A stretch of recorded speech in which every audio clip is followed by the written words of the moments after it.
Hey, salut la gang! Salut, salut! Une autre petite capsule pause café ce matin. Ah, de bonne heure comme ça fait du bien. Ah, ça fait du bien, ben oui. Bon, ça peut être une pause tisane aussi, ça peut être une pause verre d'eau, ça peut être une pause rien tout. C'est bien correct. C'est bien correct, chacun y va avec ce qu'il aime et ce qui le rend heureux, comme on dit. Hey, ce matin, on regarde des prospects, des prospects qui vont devenir des clients et les difficultés qu'on peut avoir avec ça un petit peu. C'est un petit peu inspiré du modèle en ce moment, ce qui se passe au niveau des agents d'immeubles. Avec la folie de la COVID, de machin schtroumpf, les maisons, les terrains, puis tout, ça s'en va comme ça. Puis les prix augmentent. Donc, un agent d'immeuble aujourd'hui va faire pour la même maison, va faire 2 fois plus de revenus. Et ça les place dans une situation un petit peu le fun pour eux. Mais il y a 2 côtés à la médaille. Mais ce que j'ai remarqué dernièrement, c'est que nous, on était à la recherche d'un terrain. Puis ça arrivait souvent qu'on communiquait avec des gens. Bon, tel terrain, Puis là, les gens, ils disaient... ben là, c'est ça. Puis là, j'ai 150 visites, là. Puis là, regarde... Si boulette, hey, je suis en train de te déranger, moi, là, parce que j'ai un intérêt envers ce que tu veux vendre. Là, ça faisait... Puis je pense, je les comprends. Tu sais, ils ont 100 visites, ben oui, c'est du travail. Puis au lieu d'être content puis heureux, ils préfèrent regarder l'autre côté puis dire je suis débordé, ça n'a pas d'allure. Mais ils sont pas tous comme ça, là. Ils sont pas tous comme ça. J'ai des bons amis là-dedans qui n'ont pas cette réaction-là. Sauf que avant la pandémie, ce qu'ils faisaient, les agents d'immeubles, quand ils les appelaient, c'est qu'ils te demandaient ton nom, ils te demandaient ton numéro de téléphone. Ils s'informaient sur ce que tu voulais avoir. Ils essayaient de comprendre ton besoin. On a parlé souvent que le besoin, c'est la base de la vente. Donc, essayez de comprendre ton besoin, de voir ta situation, puis ding, quelqu'un qui veut acheter un terrain, il y a des bonnes chances qu'il y ait une maison, puis qu'il va falloir qu'il vende sa maison bientôt. Oh, un client potentiel, tu sais. Genre de choses comme ça. Là, avec cette folie-là, un peu, on n'a pas vécu ça. Peut-être contacté une vingtaine d'agents d'immeubles, puis il n'y en a pas un chrétien qui nous a pris la peine de nous demander « Allez-vous avoir une maison à vendre » ou quelque chose. Pas du tout. Pas du tout, ils sont débordés. Donc, ils sont débordés, demande-leur pas d'aller gérer des prospects, demande-leur pas d'aller gérer des contacts. C'est pas le temps. Ils sont dans le débordement, sont dans une période faste, donc ils n'ont pas vraiment le temps pour ça. Par contre, dans une business, on revient à notre entreprise, notre petite entreprise, travailleur autonome, travailleur indépendant, MLM, whatever. C'est rare qu'on est dans cette situation-là. Ça arrive. Il y a des gens qui sont débordés. On parle l'exemple du terrain. Ceux qui creusent des puits en ce moment sont débordés. Les arpenteurs sont débordés. Les tests de sol sont débordés. Donc, tout le monde est débordé parce que le marché immobilier est débordé. Les notaires sont débordés. Donc, ces gens-là, au moment où on se parle, ils ne font pas de pub. Ils n'ont pas besoin de clients. Ils sont corrects. Ils sont corrects avec ça. Par contre, à un moment donné, ça va changer de bord, puis ils vont avoir besoin de revenus, ils vont avoir besoin de clients, ils vont avoir besoin de prospects. Donc, il y a des outils qui existent pour gérer ça. Parce que la pire chose qu'on peut faire, c'est que quelqu'un qui vient faire ding-dong à ta porte, qui dit « J'ai un intérêt envers tes produits, envers tes services », puis là, toi, tu réponds « Ouais, mais là, j'ai pas le temps », puis que tu fermes la porte. C'est pas un bon réflexe. C'est vraiment pas un bon réflexe. Ça se comprend, mais c'est pas un bon réflexe. Ça va prendre 5 secondes de plus pour dire hey, en ce moment, on a un service qui est un peu ralenti à cause de la demande. Je ne serai pas en mesure de répondre à ton besoin de façon efficace et rapide. Je te propose de continuer tes recherches. Par contre, laisse-moi tes coordonnées. Je ferai un petit suivi plus tard avec toi pour voir si tu as réussi ou pas. Puis si tu as toujours besoin d'aide, on fera un suivi ensemble. Ah, là, on vient changer la dynamique totalement. Mais comment qu'on fait pour faire ce petit suivi-là? Donc, les outils qu'on parlait dans le coffre à outils, on parlait de CRM. On a dit qu'on était pour revenir là-dessus. Bon, CRM, ça veut dire quoi? Ça veut dire Customer Relationship Management. Ça a été transposé en XRM. Donc, autrement dit, on gère pas juste un client, on gère des prospects, on gère des partenaires, on gère des fournisseurs, whatever. La notion à la base de ça, c'est de pouvoir gérer des informations d'un contact, que ce soit un partenaire, un client ou un prospect ou whatever, et de pouvoir gérer des informations sur cette personne-là, des attributs qu'on appelle. Il y a des gens pour qui c'est important de savoir quelle tranche d'âge c'est un gars, c'est une fille, c'est quoi, c'est quoi son besoin, il regarde-tu pour tel produit, tel produit, tel produit, tel produit.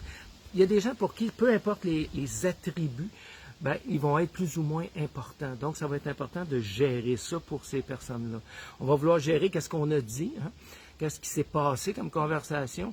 On parle à quelqu'un, puis là, il nous dit « Ouais, mais là, c'est pas le bon timing, ma perruche est morte, puis je vais pas bien. » Ben, quand on va revenir quelques semaines plus tard, ça va être le fun de se dire « Puis, comment ça va?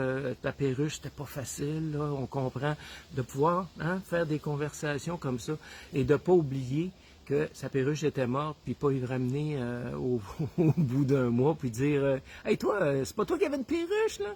Ben oui, elle est morte. Ah ouais, c'est vrai, excuse-moi. On comprend l'idée, hein? Donc, de pouvoir gérer ces choses-là, de pouvoir gérer des dates de rappel, de pouvoir dire que je l'ai appelé telle date, il s'est passé telle chose, puis là, mais il m'a demandé de le rappeler telle date, il faut que je fasse un suivi telle date, je lui ai vendu telle chose à telle date.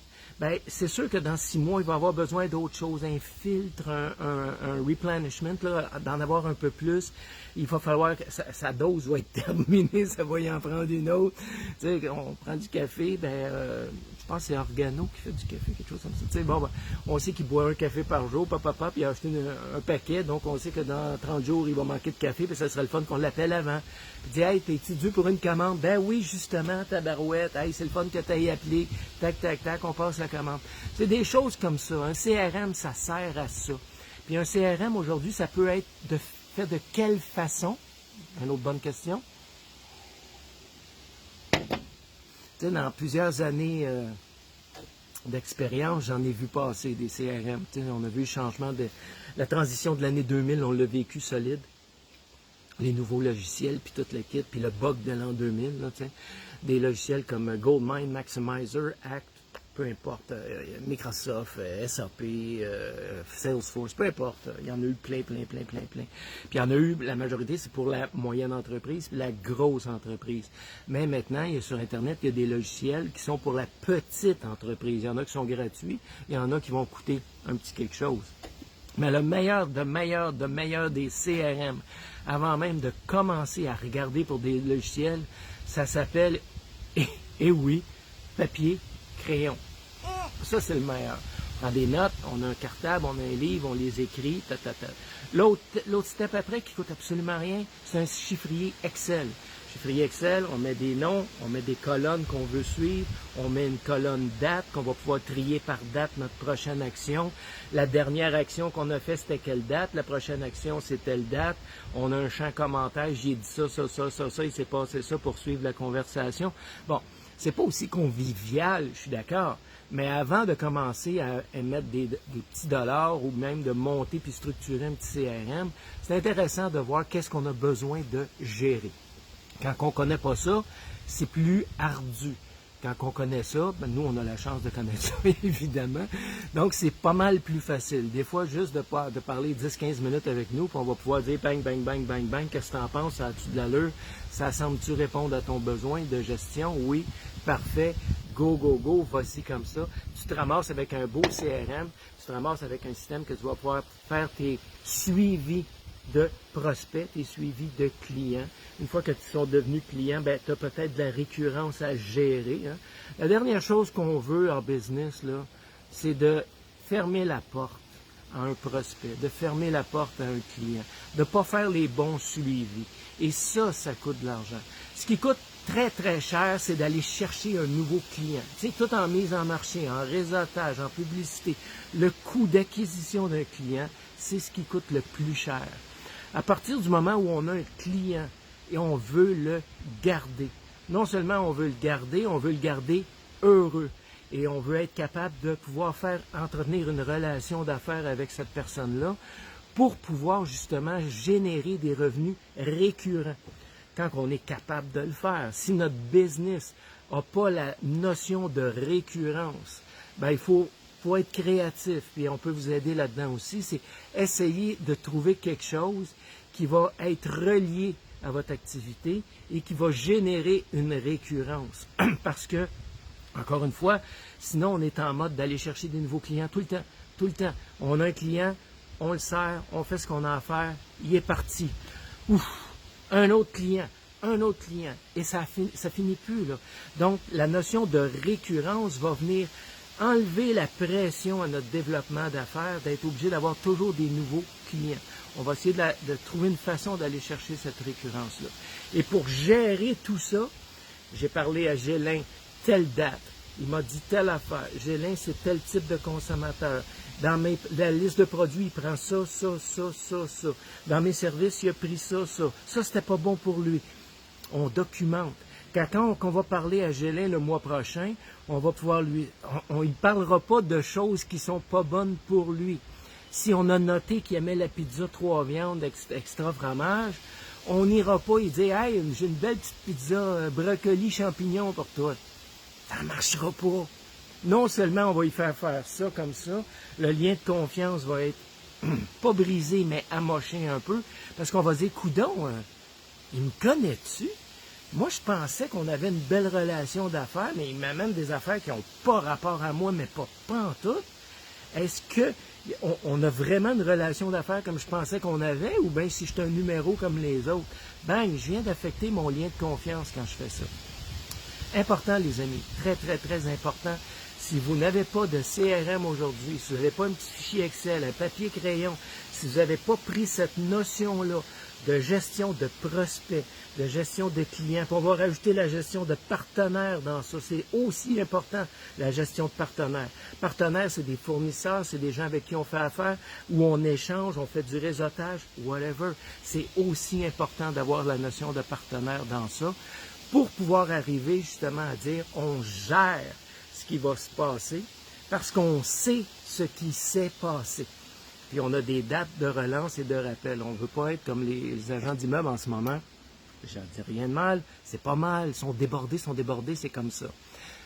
Prendre le 2-3 minutes de plus pour prendre soin de son client, même quand on est débordé, prendre des notes, se donner des dates de rappel, ça fait une méchante différence dans une business, les amis. Hey, capsule, pause, café. En passant, si tu aimes ça un petit peu ce qu'on se dit, si ça t'aide, si ça t'est utile, tu le dis hein, en bas. Petit cœur, petit pouce en l'air, partage, whatever. Si tu n'aimes pas ça, tu le dis aussi, c'est correct. On est capable de dealer avec ça, on va s'améliorer. Tu nous dis, moi, j'aime pas ça, puis on se parlera, ou bien tu me dis, j'aime pas ça, c'est gna gna gna gna, t'as l'air d'un cave. J'ai pas de problème avec ça. Je suis passé par-dessus ça, ça fait longtemps. Donc, regarde, zéro problème. Tu mets tes commentaires. On va se jaser, on va s'améliorer, les lunettes sont croches, on va les mettre droites, garde, c'est correct. Si ça peut te donner un petit coup de main, on va le faire. On changera pas nos valeurs profondes pour ça, mais chacun a droit à son opinion, puis c'est ce qui est le fun dans l'univers dans lequel on vit encore en ce moment, c'est qu'on a le droit à une opinion encore. On va en profiter, puis on va essayer de maximiser ça le plus possible. Hey la gang, on passe une belle journée. Ciao!